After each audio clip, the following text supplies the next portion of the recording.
3배를 올리겠습니다. 아니야, 그냥 1배만. 서서 1배만. 또 반대요. 아니야. 서서 반. 1배만 하겠습니다. 서서 반. 네, 무릎 자리에 앉으시기 바랍니다.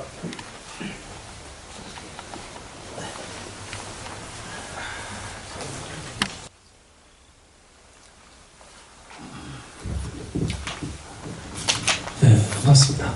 네, 반갑습니다. 반갑습니다.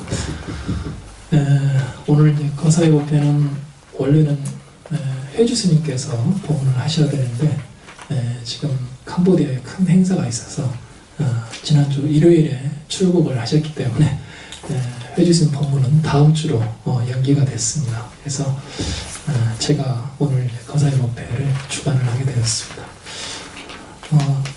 나눠드린 그 유인물 저도 한 장 주시면 남은 게 있으면 모자라고요. 두 번째 장 보시겠습니까? 나눠드린 유인물. 이 반야신경은 불법승 3보 중에서 부처님의 가르침이기 때문에 법보에 속하는 경전입니다. 그리고 이제 법보에는 3장이 있어요. 즉 경장, 율장, 논장이 있죠. 그럼 반야신경은 어디에 속할까요? 부처님 말씀을 기록한 경장에 속하는 것이죠. 그리고 율장이라는 것은 스님들이, 그러니까 수행자가 지켜야 될 규칙이라든지 생활 규범을 정리해 놓은 것을 율장이라고 그래요. 그리고 소승경전은 이제 원시 경전이라고 하는데 여러분들이 잘 아시는 법구경이라든지 수타니파타 같은지 부처님 말씀의 원형이 그대로 드러나 있는 그런 경전이라고 할 수가 있습니다. 이 소승이란 말은 이제 작은 수레라는 뜻이죠. 수레 승자를 써서. 근데 이 작은 수레는 2명 이상 탈 수가 없어요. 그러니까 아무리 열심히 수행을 해도 결국 자기 자신밖에 구원을 하지 못한다. 반대로 대승은 뭐예요? 큰 수레니까 많은 사람들을 태우고 갈 수가 있다. 그래서 대승불교에서 중생구제보다는 개인적인 깨달음을 중요하게 생각하는, 즉 기존의 전통을 고수하는 부파불교를 비판을 할 때 소승이라는 표현을 사용하게 됩니다.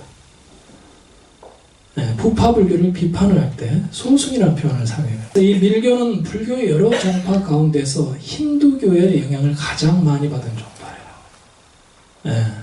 그래서 티베트 불교의 가장 두드러진 특징이 의식을 할 때 뭘 많이 합니까? 주술을 많이 사용하고 주문을 많이 외워요.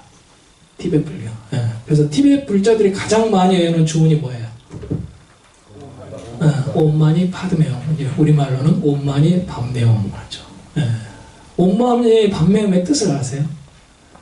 옴마니 밤메옴, 옴마니 밤메옴 이렇게 하시잖아요. 주로 이제 입춘 때 이렇게 기도를 하죠. 옴마니 밤메옴 청근을 하잖아요. 이 옴마니 밤메옴 이제 쉽게 풀어서 이렇게 해석을 하면 우리가 지혜와 자비를 닦음으로써 우리의 부정한 몸과 마음과 말을 아주 청정한 부처님의 몸과 말과 마음으로 바꾸는 것을 옴마니 밤메옴이라고 그래요. 부처님의 지혜와 자비를 닦음으로써 대승불교로 이어지면서 다양한 모습으로 전개가 되는데, 그러다 보니까 이제 부처님의 가르침 중에서 그 내용이 일관되지 못하고 모순이 되는 그런 내용도 부처님의 가르침으로 사람들에게 받아들여졌다는 거예요. 그래서 이 문제를 해결하기 위해서 나온 방법이 뭐냐? 이 교상판석이라는 방법이에요. 교상판석이라는 것은 경전에 나와 있는 부처님 말씀을 체계적으로 분류해서 해석하는 방법입니다. 그래서 이 중에서 중국의 천태종을 세우신 천태지휘대사가 부처님의 가르침을 체계적으로 분석한 방법이 있어요. 이걸 뭐라고 하느냐? 58교라고 그래요. 58교. 이 중에 이제 오시에 대해서만 간단하게 설명을 드리도록 하겠습니다. 이 오시라는 것은 이제 부처님께서 깨달음을 이루신 이후에 중생의 근기에 따라서, 중생의 성향이라든지 그 수준에 따라서 다양한 가르침을 설하시게 되는데, 그것을 시기별로 5가지로 정리한 것이 오시에. 먼저 부처님께서 깨달음을 얻고 나서 21일 동안, 37일 동안은 그 깨달음의 경지를 그대로 드러낸, 풀어서 대중들의 근기에 맞게 법문을 해야 되겠다. 그래서 부처님께서 중생의 근기에 맞게 수준을 좀 낮춰서 그 가르침을 쉽게 이해할 수 있도록 어떤 경을 설하셨느냐? 암경을 설하시겠습니다. 12년 동안. 그래서 이 시기를 이제 부처님께서 5명의 비국에게 최초로 법을 설한 녹야원이라고 하는 사슴농장이라고 하는 그곳에서 이제 가르침을 배우셨다고 해서 녹원시라고. 녹원시. 이렇게 이제 부처님께서 암경을 설하신 후에 이제 점차 수준을 높여서 8년 동안 유마경, 능가경, 승망경과 같은 방등경을 설하셨어요. 예. 그래서 이 시기를 방등시라고 합니다. 예. 방등이라 말하는 그 가르침이 보편적이고 평등한 가르침이다. 이런 뜻이에요. 예. 그래서 암경을 설하신 이후에 8년 동안 유마경, 능가경, 승망경과 같은 방등경을 설하시고 그 다음에 그 뒤에 이제 설하신 경전이 바로 오늘 우리가 공부할 반야신경, 대품반야경, 금강경과 같은 이제 공사상을 드러낸 반야부 경전을 몇 년 동안 설하셨느냐? 22년 동안. 22년 동안 설하셨다. 이 시기를 반야시라고 해요. 반야시. 또 부처님께서 열반에 드시기 전에 8년 동안 법화경을 설하셨어요. 그리고 열반에 드시기 전에 하루 동안 열반경을 설하셨는데 이 시기를 법화열반시라고 합니다. 네. 그래서 중국의 천태의 지혜대사가 분류한 것에 따르면 부처님 말씀을 기록한 경전을 시기별로 이렇게 5가지로 분류를 할 수가 있다. 이렇게 말씀을 드릴 수가 있습니다. 근데 이렇게 부처님의 가르침을 그 시기에 따라서 5가지로 분류를 하는 것에 대해서 비판하는 시각이 있어요. 특히 이제 부처님의 근본 가르침은 아함경을 다른 경전과 비교해서 수준이 낮은 가르침으로 대중들이 오해할 수 있는 그런 소지를 남겼다는 점에서 이렇게 경전을 분류하는 방법에 대해서 비판론이 제기가 되고 있다. 그렇죠?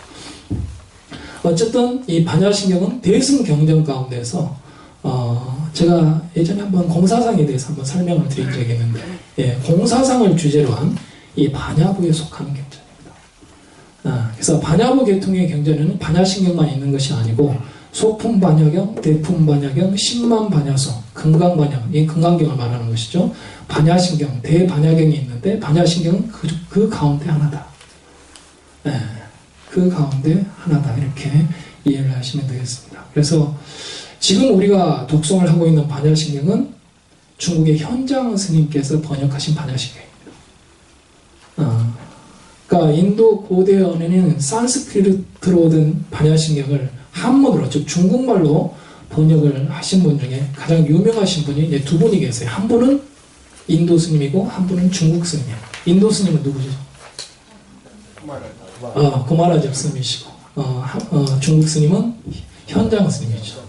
그러니까 서유기에 나오는 삼장법사의 실제 인물인 실제 모델인 그게 이제 현장 스님이시고 그래서 인도말로 된 경전을 중국어로 번역하신 분 중에 가장 대표적인 분이 바로 구마라집 스님과 현장 스님이에요.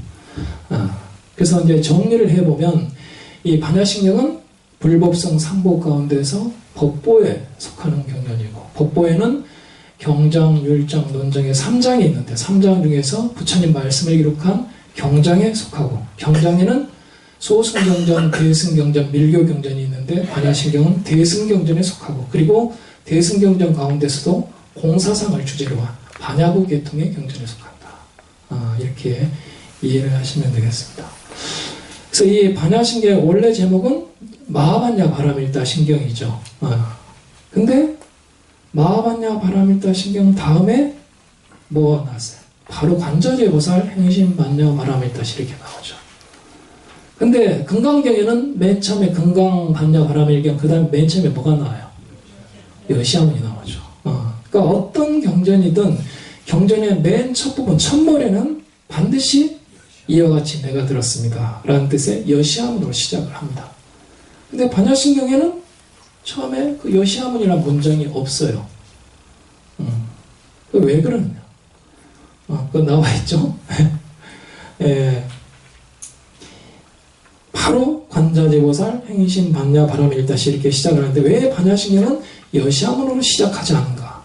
이 경이 여시아문으로 시작을 하는 이유는 부처님께서 이 경을 직접 쓰신 것이 아니라 부처님의 설법을 들은 제자가 부처님께 들은 내용을 그대로 옮겼다. 이걸 의미하는 것이죠. 그래서 기록을 남기는 사람이 경전의 첫머리에 나는 이렇게 들었습니다. 이렇게 시작을 하는 거예요. 그때 나라고 하는 것은 누굴 말하죠? 아난다 존자를 말하죠. 우리 총무님 공부 많이 하신 것 같은데. 일공부합니다. 네. 아난존자는 이제 평생 부처님 곁에서 부처님을 시봉하셨던 부처님의 10대 제자 중에 한 분입니다. 그래서 어때요? 부처님 법문을 가장 많이 들은 제자예요. 그리고 기억력이 가장 뛰어난. 그러니까 부처님께서 평생 법문하신 내용을 다 기억을 했어요. 쉽게 말하면 8만 대장을 다 외워버렸다는 거죠. 네. 그래서 나는 이렇게 들었습니다. 이 아난존자를 의미하는 거죠. 그래서 모든 경전은 기본 구성이 세 가지로 되어 있어요. 먼저 경이 설해진 배경이 있죠. 그 다음에 경의 본문에 해당되는 내용이 있고 마지막으로 경전이 설해지고 난 뒤의 상황에 대해서 설명해 놓은 내용이 있습니다. 그래서 경전이 설해진 배경을 뭐라고 한다? 서분이라고 그래요. 서분.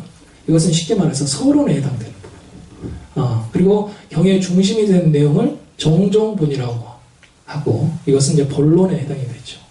그리고 경전이 설해진 이후의 얘기를 적은 것을 유통분이라고 하고 이것은 결론에 해당이 되는 것입니다. 그래서 반야신경 원래 그렇게 되어 있었는데 지금 우리가 읽고 있는 반야신경은 뭘 빼버렸다? 서분과 유통분을 뺀 반야신경입니다. 그러니까 서론과 결론을 빼버렸어요.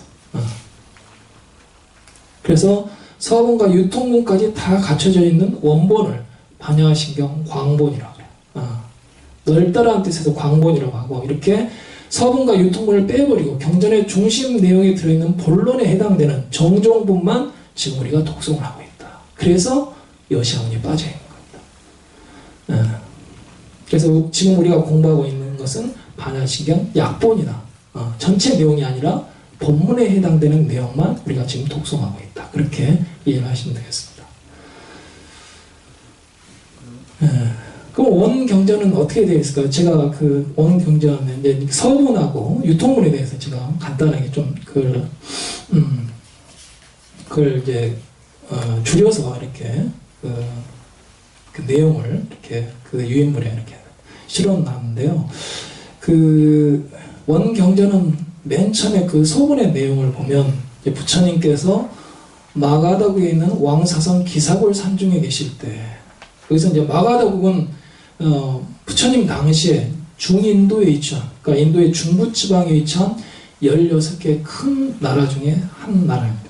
그래서 이 마가다국의 왕사성에 이제 불교 최초의 사찰인 중림정사가 세워지죠. 그래서 마가다국은 불교와 아주 인연이 깊은 나라라고 할 수가 있습니다. 그래서 이 왕사성은 이제 마가다국의 수도예요. 그래서 왕사성 동북쪽에 기사골산이라는 산이 있는데 이 산을 흔히 무슨 산이라고요? 영축산 또는 영취산이라고 부릅니다. 그래서 이 기사골산 즉 영축산에서 부처님께서 어떤 경전을 설하셨죠? 무량수경과 법화경을 설하셨어요. 그래서 부처님께서 영축산에서 법화경을 설하시는 모습을 그대로 표현한 그림을 뭐라고 해요? 영산회상도라고 하죠. 그래서 사가모니 부처님 뒤에 있는 후불탕은 대부분 영산회상도를 봉안하고 있어요. 그래서 반야신경도 마찬가지로 여기 기사골산, 영취사, 영취산 또는 영축산에서 설해졌다 이렇게 말씀드릴 수가 있겠습니다. 그래서 그 자리에는 사리불 존자를 비롯한 많은 성문 제자들과 성문 제자들이란 말은 이제 성문 제자는 부처님 당시에 실제로 부처님의 음성을 들은 제자라는 뜻입니다. 그러니까 실제로 부처님의 설법을 들은 제자를 성문 제자라고 해요. 그래서 많은 성문 제자들과 그리고 관세음 보살을 비롯한 많은 보살 대중이 계셨는데 그때 부처님께서 산매에 들어 계셨다. 근데 이 반야신경이 대승경전이라고 했잖아요. 대승경전은 대승불교 운동이 일어났기 때문에 이 대승경전이 나오게 된 것이죠. 대승불교 운동은 누구를 주체 세력, 그 중심이 되는 세력이 누굽니까? 승가가 아니에요. 스님들이 아니에요. 제가 신자들입니다. 그러니까 관세음보살님 부처님 당시에 계셨을까요? 안 계셨을까요? 안 계셨겠죠. 관세음보살은 제가 신자의 이상적인 모델입니다. 그래서 반야신경에서 이 관세음보살이 등장합니다. 그러니까 우리 보살님들이 관세음보살의 모습을 보면 누구를 닮았어요? 우리 보살님들이 아름답게 치장한 모습, 목에 장식, 목걸이를 걸고 이렇게 도관을 쓰고 이런 모습들이 제가 신자의 모습을, 스님의 모습이 아니죠. 제가 신자들의 모델이에요.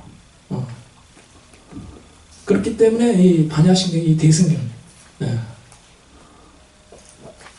그래서 이 당시에는 성문 제자들만 있었겠죠. 부처님과 제자들과 그리고 신도님들 이렇게.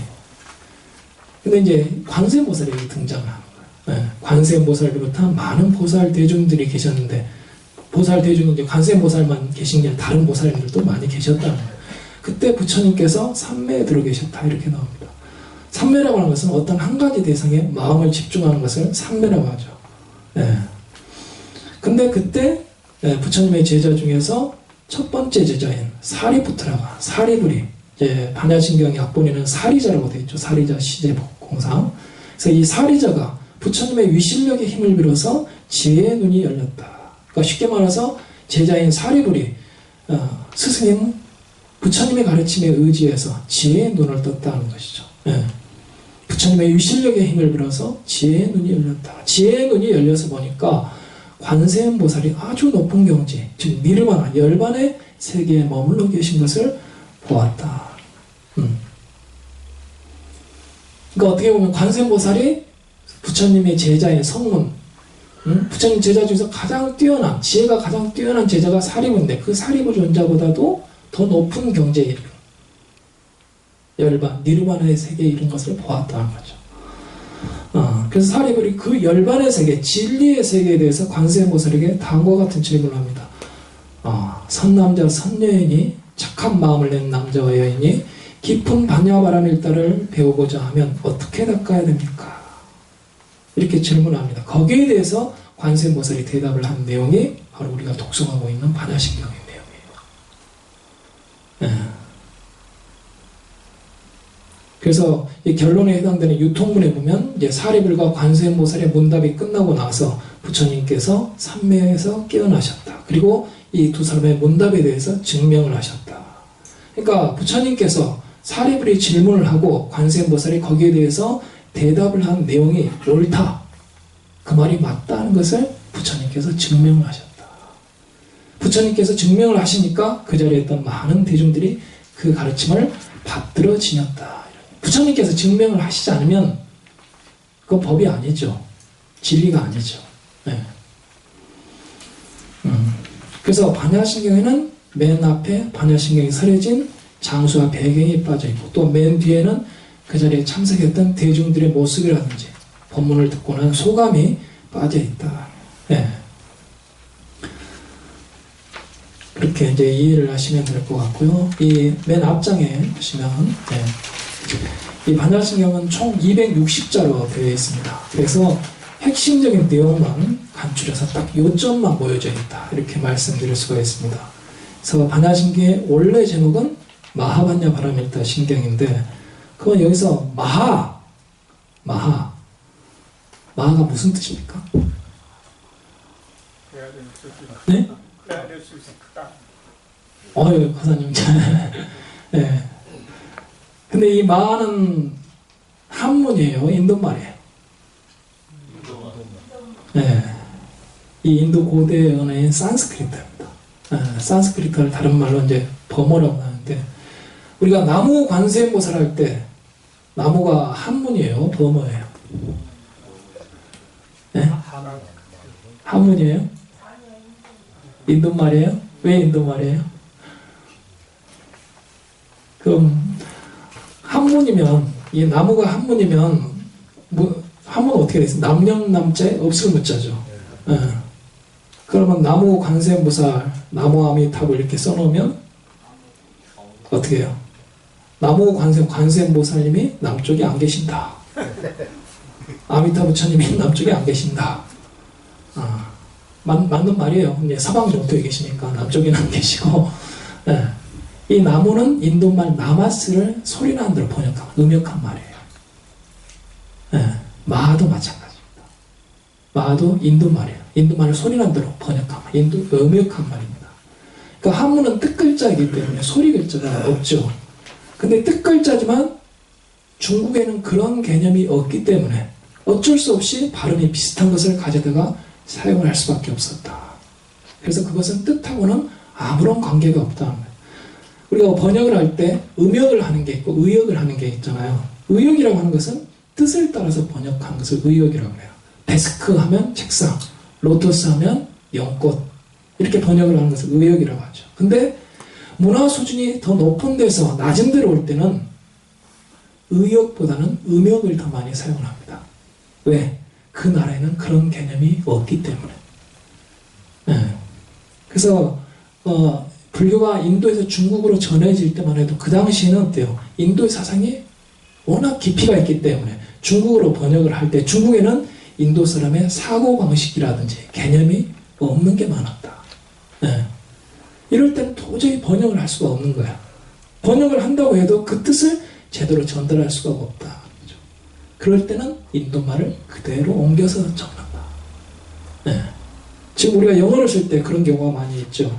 뭐 텔레비전이라든지 라디오라든지 컴퓨터라든지 프린트라든지 이런 말들을 번역을 하게 되면 우리나라에는 거기에 딱 맞는 단어가 없기 때문에 그냥 그 나라 말을 갖다가 쓴다. 네. 그래서 나무란 말은 귀의한다는 뜻이죠. 돌아갈 귀자에 의지할 의자를 써서 나무는 이제 인도만이 나마스를 이제 소리라는 대로 번역한 말이에요. 그래서 이런 글자는 한문으로 번역을 하면 안 되고 그 발음이 인도에서는 무슨 뜻인가 이걸 연구를 해야 합니다. 그렇기 때문에 한문을 잘 아시는 분도 이 경전을 읽을 때는 해석을 못하는 구절이 많아요. 그러니까 음역한 말들이 많기 때문에. 그래서 이 마와 같은 글자를 만나게 되면 오편을 찾아가지고 무슨 마자냐 무슨 하자냐 이렇게 찾아가지고 도저히 해석을 할 수가 없어요. 이것은 불교를 알고 인도 고대 언어의 산스크리트를 알아야 이것이 무슨 뜻이구나 이렇게 이해를 할 수가 있다 것입니다. 그래서 마는 한문으로 쓰나 영어로 쓰나 한글로 쓰나 차이가 없다. 그래서 이 마는 뜻하고는 아무런 관계가 없는 인도의 산스크리트 범어를 중국어로 소리난 대로 번역한 말이다. 이렇게 이해를 하시면 되겠습니다. 그래서 마는 무한히 크다는 뜻이에요. 무한히 크다. 그러니까 무한히 크거나 무한히 많은 것을 마라고 그래요. 근데 마를 단지 크다라고 번역을 해서는 그 뜻이 정확하게 전달이 안 된다는 거죠. 크다는 말은 이 사람이 저 사람보다 크다. 이 그릇이 저 그릇보다 크다. 이럴 때 이제 보통 크다는 말을 쓰는데 이것은 뭐예요? 상대적으로 크다는 뜻이죠. 상대적으로 크다는 것을 한문으로 표현하면 큰 대자를 쓰잖아요. 근데 인도의 마라고 하는 것은 그런 의미가 아니고 무한히 크다, 절대적으로 크다. 이걸 의미할 때 마라고 한다. 그래서 큰 대자를 써가지고는 그 의미가 제대로 전달이 안 된다. 그래서 이것을 번역을 하지 않고 산스크리트 원문 그대로 놓아둔 것입니다. 그래서 마는 크기로 말씀을 드리면 무한한 우주와 비유할 수 있다. 그러니까 불교에서는 이 우주에는 우리가 살고 있는 태양계와 같은 세계가 한 개만 있는 것이 아니라 무한히 많다, 한량없이 많다 이렇게 얘기를 하죠. 또 지구에만 생명이 사는 것이 아니라 다른 세계에도 생명이 살고 있다. 지구보다 더 살기 좋은 곳도 많다 이렇게 얘기를 합니다. 그래서 우리가 살고 있는 이 우주, 이 세계를 하나의 세계라고 한다면 이런 세계가 1000개가 모여있는 그룹이 있어요. 이걸 뭐라고 그래요? 소천세계라고 그래요. 그리고 소천세계가 또 1000개가 모여있는 그룹을 중천세계, 중천세계가 1000개 모여있는 그룹을 큰 그룹을 대천세계라고 하죠. 그래서 이걸 다 합쳐서 삼천대천세계라고 해요. 그래서 따라서 말을 비유를 들어서 얘기를 한다면 삼천대천세계와 같은 것이다. 온 우주를 의미합니다. 그리고 이제 우리가 살고 있는 이 세계상에 이 세계의 가장 중심에는 우리가 상상할 수 없는 아주 큰 산이 하나 있는데 불교에서는 이 산을 수미산이라고 해요. 수미산은 실제 있는 산이에요. 상상 속의 산이에요. 고대 인도 사람들이 생각했던 상상 속의 산입니다. 그래서 금강경에서는 수미산을 산중의 왕이라고 해서 수미산 왕 이렇게 표현을 해요. 그러니까 우리가 무엇인가를 비유를 할 때 헤아릴 수 없이 큰 것을 비유를 들어서 수미산만하다 이렇게 비유를 들기도 하고, 또는 이 세계만하다, 또는 더 크게 비유를 하면 삼천대천세계만하다 이렇게 비유를 합니다. 이걸 한마디로 표현을 하면 마하다, 네, 이렇게 말할 수 있는 것이죠. 또 불교에서는 한량없이 많은 수를 얘기를 할 때 뭐라고 얘기하죠? 84,000이라는 표현을 씁니다. 그러니까 84,000이라는 말은 실제 그 숫자가 84,000개가 아니라 무수히 많다는 뜻을 지닌 상징적 언어예요. 네. 그래서 84,000의 번뇌망상, 이럴 때 84,000은 한량이 없는 번뇌, 번뇌가 셀 수 없을 만큼 많다, 이런 뜻이에요. 부처님의 설법도 84,000 법문이라고 하잖아요. 그래서 8만대장경. 네. 그래서 한량없이 많은 법문을, 수없이 많은 법문을 했다는 뜻이지 꼭 법문을 84,000번만 했다 이런 뜻이 아니에요. 물론 84,000번도 많죠, 그죠? 네. 그리고 이 크다라는 뜻의 마에는 또 다른 의미로 초월하다는 개념이 있습니다. 초월하다, 즉 그 어떤 것보다 뛰어나다는 개념이 있어요. 불교에서는 다른 어떤 것보다 뛰어나다는 그 의미로 비유를 들 때 어떤 비유를 드냐? 금강이라는 비유를 씁니다. 금강, 금강석을 말합니다. 다이아몬드. 예. 그래서 세상에서 제일 단단한 게 뭐예요? 금강석이죠. 다이아몬드예요. 예. 그래서 금강은 모든 것을 다 깨뜨릴 수 있고 부셔버릴 수가 있다. 그래서 금강은 그 어떤 것보다 단단하고 가치가 있고 중요하다는 뜻이고, 이것은 뛰어나다는 뜻의 승, 뛰어날 승자, 예. 승과 같은 개념입니다. 예. 그러니까 금강반야나 마하반야는 같은 말이에요. 예. 그래서 마의 의미는 무한히 크거나 무한히 많은 것을 마라고 한다, 이렇게 이해를 하시면 되겠습니다. 그 다음에 나오는 단어가 이제 반야. 반야도 뭐예요? 한문이 아니라 인도 말이죠. 반야를 인도 고대 언어인 산스크리트어로는 프라지냐라고, 프라지냐. 산스크리트어는 인도 상류 계층이 쓰던 고급 언어를 이제 산스크리트라고 하죠. 그래서 고대 인도의 지배 계층이 사용하던 언어가 산스크리트예요. 그리고 이제 인도 고대 언어 중에는 산스크리트어 말고도 빨리어라고 하는 인도의 북서지방에서 주로 서민들이 사용하던 언어가 있었어요. 이게 이제 빨리어인데, 부처님 말씀이 처음에는 어떻게 전해 내려왔을까요? 처음에 부처님 말씀이 바로 문자로 기록된 게 아니에요. 입에서 입으로, 구전에서 암송으로 전해 내려. 우리가 천수경 독송하듯이 이렇게 외워가지고 입에서 입으로 이렇게 구전이 돼서 내려왔어요. 그러다가 최초로 문자로 기록이 됐는데 그 문자가 뭐냐? 빨리어다. 부처님 말씀에 처음에 이렇게 빨리어로 기록이 되고, 그 다음에 나중에 고급 언어인 산스크리트어로 다시 번역이 되고, 이 산스크리트어가 이제 중국으로 넘어오면서 불교가 중국에 전해지면서 한문으로 중국어로 번역이 된 것이죠. 그래서 이 반야는 빨리어입니다. 산스크리트가 아니고 빨리어, 판야를 음역한 말이에요. 소리나는 대로 번역한 말입니다. 네. 반야는 무슨 뜻이죠? 지혜, 깨달음이라는 뜻이죠. 근데 이 지혜라는 것도 사실은 중생의 근기에 따라서 그 내용이 다 다를 수 있어요. 개와 같은 수준의 지혜도 있을 수 있고, 원숭이가 가지고 있는 지혜도 있을 수 있고, 또 어린아이가 갖고 있는 지혜도 있을 것이고, 어른이 갖고 있는 지혜도 있겠죠. 그래서 지혜도 다 다르다. 깨달음도 작은 깨달음이 있고 큰 깨달음이 있잖아요. 이렇게 지혜라고만 번역을 해가지고는 헷갈린다. 그래서 적어도 여기서 부처님의 깨달음이라는 개념으로 쓸 때는 그 깨달음이라는 것이 완전한 깨달음, 큰 깨달음, 이런 뜻입니다. 네. 그래서 반야라고 하면 그 자체가 완전한 깨달음이지만, 단지 깨달음이라고만 번역을 하게 되면 앞에 완전한이라는 수식어가 붙어야 돼요. 그래서 반야를 지혜라고 번역할 수도 있지만, 지혜라는 말로는 원래 의미를 충족시키지 못하기 때문에 원어를 써서 반야, 빨리 원어를 써서 반야 이렇게 쓰는 거죠.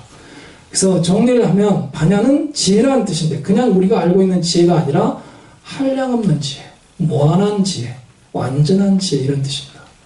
그래서 반야라고만 해도 완전한 깨달음, 완전한 지혜라는 뜻이니까 앞에 마라는 수식은 사실은 붙일 필요가 없어요. 네. 그냥 반야만 하면 이렇게 써도 돼요. 근데 부처님의 깨달음은 정말 완전하다는 것을 강조하기 위해서 앞에 마를 붙였다. 네. 그래서 마하반야는 큰 지혜, 완전한 지혜, 완전한 깨달음 이렇게 해석을 하면 되겠습니다. 그 다음에 이제 바람일다. 이 바람일다는 이제 바람일다에서 다자를 빼버리고 이제 바람일 이렇게 쓰기도 하고 바람일다 이렇게 쓰는데 원어는 산스크리트 원어는 파라미타입니다. 파라미타. 네. 파라미타는 이제 중국 사람들의 발음으로 우리가 읽으니까 바람일다라고 하는데 이 바람일다, 파라미타도 인도 고대 언어인 산스크리트예요. 그래서 파라미타에서 파라란 말은 저 언덕이라는 뜻이에요. 그리고 미타는 건넌다는 뜻입니다. 그래서 파라미타는 저 언덕으로 건너간다. 그 반야신경 맨 끝에 아제아제 바라아제 바라승아제 모지사다이를 하죠. 아제아제 바라아제 바라가 바로 파라입니다. 파라가 뭐라고 그랬죠? 저 언덕. 아제는 이제 가세 이런 뜻이에요. 그러니까 저 언덕으로 건너가세.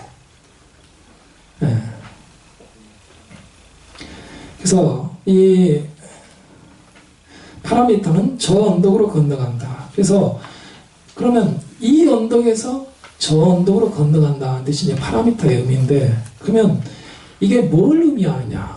이 언덕이 상징하는 건 뭐냐? 그리고 저 언덕이 상징하는 건 뭐냐 하는 거죠. 이 언덕이 상징하는 건 뭐예요?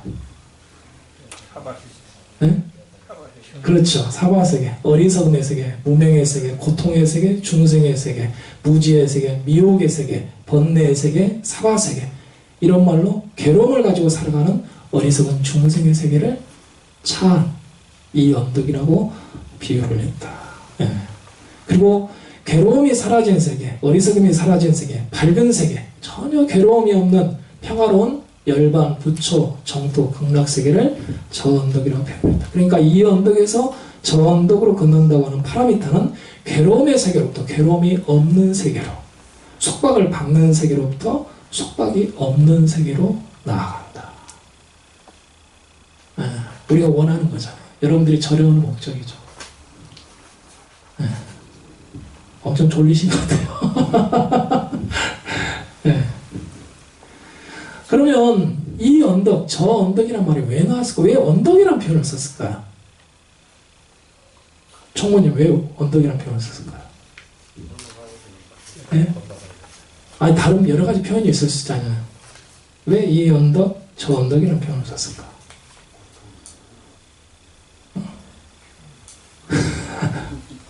그 인도에는 강이 많습니다.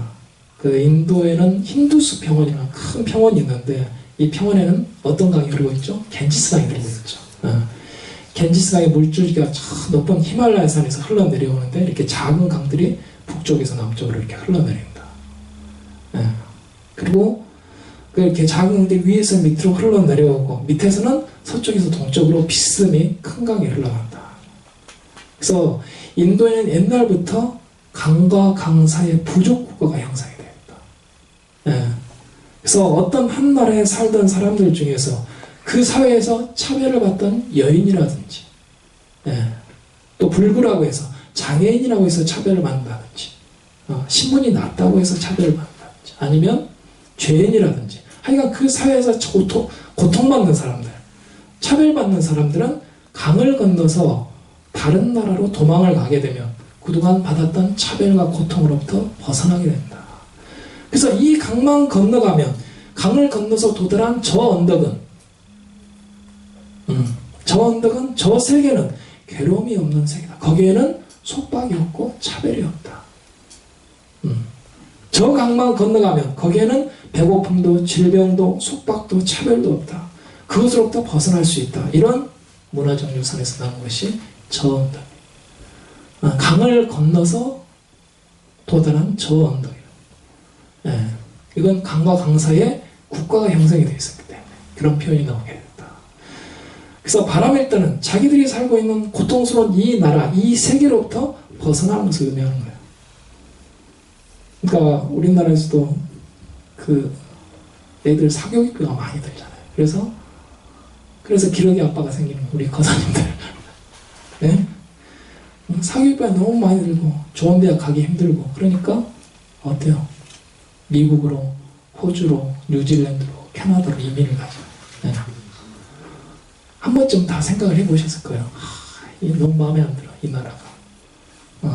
그러니까 지금 이 시대는 저 언덕이 어디예요? 우리가 소위 선진국이라고 생각하는 그런 나라들이. 그러니까 우리가 이 상하향이라고 생각하는 그런 나라를 동경을 하게 된다. 그래서 저 언덕이라는 말이 나오게 되었다. 그래서 이 마하반야 바람일다를 해석을 하게 되면 큰 지혜로, 완전한 지혜로 모든 괴로움에서 벗어난다. 이런 뜻입니다. 괴로움에서 벗어나기 위해서는 어떻게 해야 되느냐? 바로 깨달아야 한다. 깨달음으로써 모든 괴로움으로부터 벗어난다. 그리고 이제 그 다음에 나오는 심. 심은 이제 마음 심자죠. 마음으로 이제 번역을 하는데 여기서는 마음이란 뜻이 아니라 핵심이다. 요점이다. 요긴하다. 이런 뜻입니다. 그러니까 핵심의 심도 마음 심자예요. 그래서 핵은 씨라는 뜻도 있고 사물의 중심이라는 뜻도 있습니다. 그래서 심, 여기서 심은 깨달음으로써 일체의 괴로움에서 벗어나는 그런 가르침 중에서 가장 핵심만, 요점만 뽑아놓은 것이다. 이런 뜻이에요. 네. 그리고 그 다음에 나오는 경은 부처님 말씀이라는 뜻이죠. 그래서 마하반야 바람일다 신경은 풀이를 하면 큰 지혜로, 완전한 깨달음으로 모든 괴로움에서 벗어나는 부처님의 가장 요긴한 말씀. 이렇게 해석을 할 수가 있겠습니다. 이 반야신경의 주인공은 누구예요?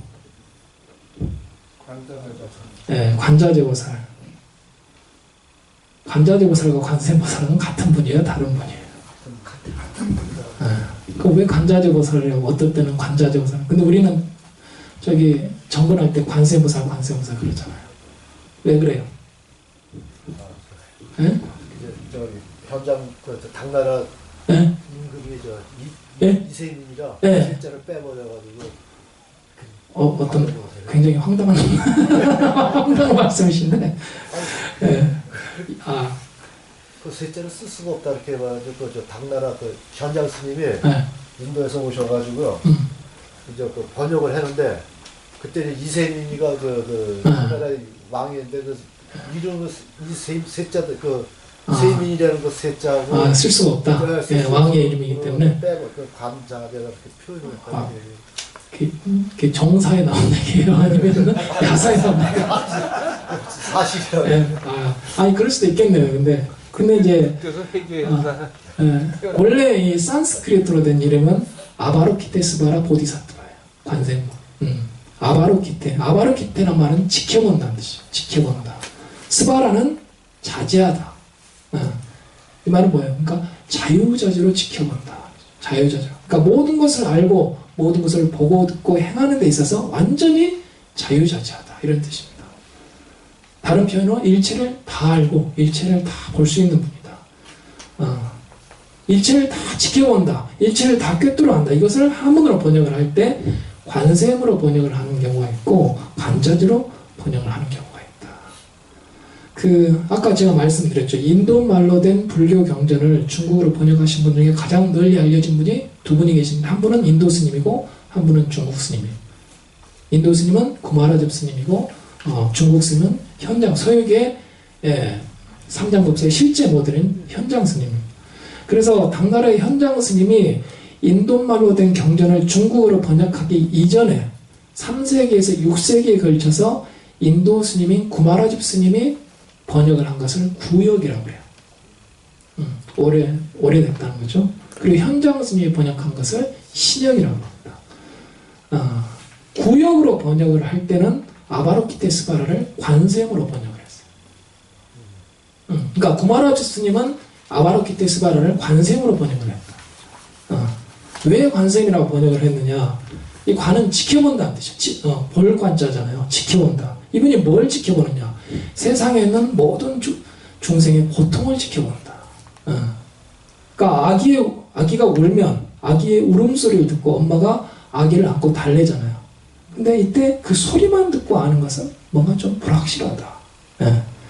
그래서 아기의 울음소리를 듣고 마치 아기를 안고 품에서 보듯이 세상 사람들의 고통의 소리를 듣는다고 표현을 하지 않고 본다고 표현을 한 거예요. 예. 그러니까 누가 아팠는데 병원에 가서 왜 CT 촬영을 해요? 소리만 너무 아파 죽겠어. 이 소리만 듣고 하는 거 불확실해요. 촬영을 해서 그걸 보고 어디가 아프구나 정확한 진단을 내릴 수가 있죠. 네. 그래서 여기서 세음이라는 것은 세상의 음성을 뜻합니다. 세상의 음성이라는 것은 중생들의 고통에 가득 찬 신음소리를 의미하는 거예요. 세상 사람들의 답답함, 그들의 괴로움, 그들의 아픈 마음, 상처받은 마음, 그 신음소리를 들어주는 거예요. 들어주는 것의 핵심은 알아주는 거예요. 그럼 어떻게 해야 아느냐? 직접 눈으로 봐야 가장 잘할 수 있다. 네. 그래서 볼 관자를 써서 관이라고 표현합니다. 모든 중생의 아픔을 여실히 안다. 그런 분을 관세음보살. 원래는 세상의 소리를 듣는다고 표현하면 관세음이 아니라 청세음보살 이렇게 불려야죠. 들을 청자를 써서. 그죠? 고통의 소리를 단지 듣는다고 표현하면 청세음보살 그래야 돼요. 근데 관세음보살이죠. 네. 그래서 중생들의 각가지 고통, 각가지 고뇌, 각가지 번뇌 그 모든 것들을 다 지켜보시고 그중으로부터 중생들을 구원해 주십니다. 구제해 주십니다. 그래서 관세음이라고 번역을 했어요. 근데 현장 스님은 이 부분을 관자재라고 번역을 했습니다. 근데 이 아바로키테스바라를 글자 그대로 직역을 하면 관자재가 더 가까워요. 자유자재로 지켜본다. 중생의 모든 고통을 자유자재로 지켜보시는 분이다. 그러니까 이게 관세음은 우리가 주로 기도를 할 때는 관세음보살 하는데 이 관세음은 중생의 고통에 가득 찬 신음소리를 듣고 그 고통을 하나도 남김없이 다 지켜본다. 이런 의미가 담겨 있으니까 우리가 기도를 할 때 중생들이 관세음보살에게 의지를 하고 관세음보살의 힘을 빌리려고 할 때는 관자재보다는 관세음의 의미가 좀 더 친근감이 있다. 네. 근데 이 반야신경의 내용이 뭐예요? 핵심 사상이 공사상이죠. 그러니까 존재하는 모든 것의 참모습은 공하다. 즉 변하지 않는 실체가 없다. 이것을 자유자재로 꿰뚫어 보는 분이다. 이런 의미일 때는 관자재라는 표현이 더 정확한 표현이다. 그래서 반야신경에서는 공사상에 대해서 얘기를 했으니까 관자재라고 표현을 했다. 그리고 반야신경에 우리가 독성하는 반야신경은 현장스님이 번역하신 반야신경이기 때문에 아바로키테스바라를 관자재로 번역을 했다. 그렇죠? 네. 만약에 이 반야신경 구마라집 스님이 번역한 반야신경이 뭐라고 되어 있겠어요? 관세보살을 되어 있죠. 네. 그래서 이 관세보살 하는데 이 관세보살 할 때 이 보살이라는 단어에 대해서 좀 자세하게 설명을 드리면요. 보살은 인도말로 보디사트바라고 하죠. 보디는 깨달음이라는 뜻이고 사트바는 어리석은 중생이라는 뜻이죠. 보디는 깨달음이라는 뜻이니까 부처라는 뜻이 되고 사트바는 무명, 즉 어리석음을 말하는 것이 이것은 중생을 뜻하는 겁니다. 그래서 보디사트바는 뭐예요? 깨달은 중생이다. 이렇게 되겠죠. 해석을 하면. 그래서 보디사트바를 한문으로 소리나는 대로 음역한 말이 뭐예요? 보리살타. 그래서 보리살타에서 보리의 보자와 살타의 살자를 떼서 줄여서 보살이라고 그래요. 그러니까 원래는 이제 우리 보살님 원래 인도말로 부르면 보디사트바님 이렇게 불러야지. 여러분들께 나눠드린 유인물 세 번째 장 보시면은 그림이 하나 있죠. 그림이 있죠. 네. 이 그림에 보시면은 이제 부처는 그냥 동그라미가 그려져 있죠. 이 부처님은 완전히 그림자 하나 없이 어둠 하나 없이 밝은 상태, 이것을 부처라고 해요. 근데 중생을 보면 뭐예요? 깜깜하죠. 중생은 아주 깜깜한 상태, 칠흑같이 어두운 상태예요. 그래서 그 사이에 중생의 어둠에 비쳐서 반은 어둡고 부처의 밝음에 비쳐서 반은 밝은, 그래서 한쪽은 부처를 의미하는 보디고 한쪽은 중생을 뜻하는 사트바이, 이런 존재를 보디사트바, 한문으로는 보리살다, 줄여서 보살이다 이렇게 부릅니다. 그래서 중생이 부처가 되겠다고 깨달음을 얻겠다고 한 마음을 일으키면 그때부터 보살이 되는 거예요. 그러니까 여러분들이 생각할 때는 관세음보살님, 문수보살님, 보현보살님, 지정 이런 보살님은 보살이고 우린 보살이 아니야 이렇게 생각할 수 있잖아요. 근데 여러분들이 나도 부처님처럼 최상의 깨달음을 얻어야겠다, 안욕따라 삼맥삼보를 얻어야겠다, 부처님처럼 돼야겠다 이렇게 한 마음만 일으켜도 그때부터 보살이 되는 거야. 근데 이제 그때의 보살은, 그러니까 여러분 같은 어떤 보살님은 몇 퍼센트 부처요? 1%, 0.1% 부처고, 이제 문수보살, 관세음보살, 보현보살 이런 분들은 99% 보살, 부처죠. 예, 99% 부처의 경제 이런 분들이에요. 그러니까 보살도 다 다른, 수행의 경지가 다 다른 거예요. 예. 그래서 중생이 부처가 되겠다, 깨달음을 얻겠다고 한 마음을 일으키면 보살이 되는데, 그러면 보살은 그 소원이 부처가 되는 게 소원이에요? 중생이 되는 게 소원이에요? 부처가 되는 게 소원이죠.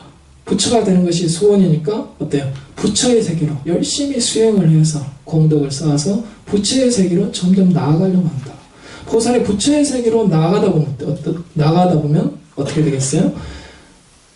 그 밝은 부분이, 부처의 밝은 부분은 점점 커지고 중생의 어두운 부분은 점점 작아진다. 예.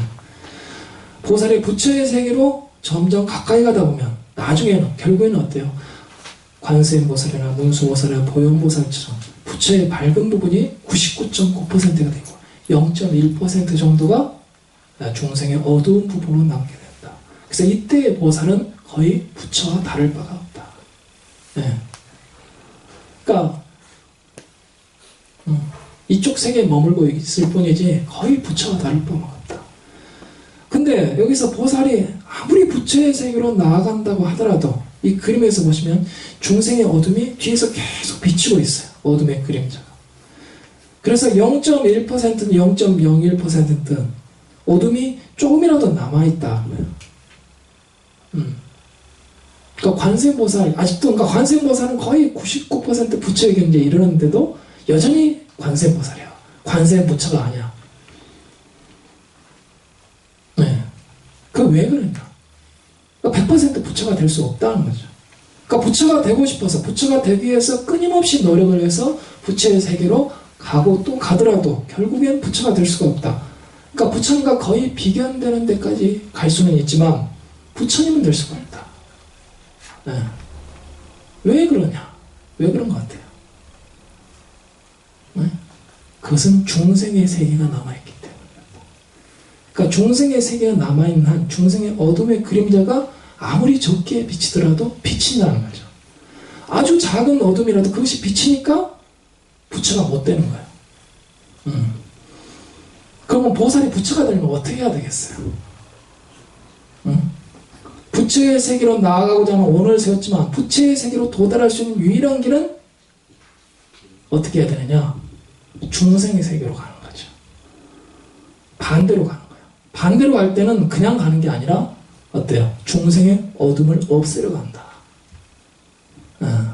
중생의 세계로 가서 어둠을 없애고 또 없애가지고 하나도 남김없이 다 없앴다. 그때는 더 이상 보살에게 비칠 어둠이 없다. 네. 그러니까 중생의 세계를 없애버리면 바로 부처가 된다. 네. 그래서 보살은 부처가 된 뒤에 중생을 교화하러 오는 것이 아니라 중생을 교화하는 일 자체가 바로 부처가 되는 길이다. 네. 따라서 중생을 불쌍해서 도와주는 것이 아니라 자기 해탈하기 위해서, 부처가 되기 위해서 도와준다. 그렇죠? 그러니까 이것은 남의 일이 아니라 자기 일이 됩니다. 그러니까 지장보살이 지옥에 한 중생이라도 남아있는 한 나는 결코 부처가 되지 않겠다 이렇게 얘기를 할 때는 좀 더 솔직하게 말씀을 드리면, 한 중생이라도 남아있는 한 나는 결코 부처가 될 수가 없다. 지옥세계가 남아있는 한 나는 결코 부처가 될 수 없다. 네. 그래서 대승불교의 보살이라고 하는 것은 중생구제를 이런 관점에서 바라본다. 그래서 여기서는 부처의 길이 따로 있고 중생의 길이 따로 있지 않다. 중생을 구제하는 것이 바로 부처가 되는 길이고 이것은 둘이 아니다. 이렇게 되니까 중생과 부처가 둘이 아닌 세계가 되는 거예요. 그래서 보살은 수행을 중생을 떠나서 하는 것이 아니라 중생의 세계에서 한다. 그래서 절에 가시면은 일주문 다음에 나오는 문이 천하문 다음에 나오는 문이 불이문이라고 되어 있어요. 부처와 중생이 둘이 아니다. 네, 불의 의미가 그 의미입니다. 네. 보살은 수행을 중생을 떠나서 하는 것이 아니라 중생의 세계에서 수행을 한다. 그러니까 너를 구제하지 못하면 나도 구제를 못한다. 너의 고통이 나의 고통이고 너의 문제가 나의 문제다. 그래서 동체 대비로 너와 내가 한 몸이다. 네. 우리가 생각을 잘못하는 게 있는데 우리가 뭘 잘못하면 부처님이나 보살님이 벌을 준다 이렇게 생각을 해요. 근데 이건 이치에 맞지 않는 얘기예요. 우리가 지옥에 가고 벌을 받는 것은 부처님이나 보살님이 벌을 줘서가 아니라 우리가 지은 행위, 즉 업의 과보예요. 그렇지만 우리가 스스로 지은 업의 과보인데도 불구하고 불보살은 그것마저도 자비심을 일으켜서 건져내 주려고 합니다. 그래서 이 보살이라는 말 속에 대승불교의 모든 진리가 다 들어있다. 동체 대비. 그래서 유마경에서는 유마거사 이렇게 얘기를 하죠. 중생이 아프니 내가 아프고 중생의 병이 나으니 내 병도 나은다. 그래서 보살의 자비심은 너와 내가 한 몸이 되었을 때 나오는 겁니다. 보살이 중생을 구제하겠다는 마음을 냈을 때 그것을 가능하게 하는 것은 모든 생명과 내가 한 몸이라는 생각을 했을 때 비로소 가능하다. 내가 너를 돕는다고 했을 때 내가 너의 마음이 되지 못하면 진정으로 도움을 줄 수가 없다. 겉으로는 돕는다고 얘기를 할지 모르지만 어때요? 마음속에는 나와 너는 다르다는 생각이 있기 때문에 나의 입장과 너의 입장이 다르다고 생각을 하기 때문에 어떻게 해요? 걱정을 하는 척 하는 거예요. 위로하는 척 하는 거죠. 나와 너는 달라. 입장이 달라. 참 안 됐다. 그러고 마는 거죠. 왜? 한 몸이 아니기 때문에.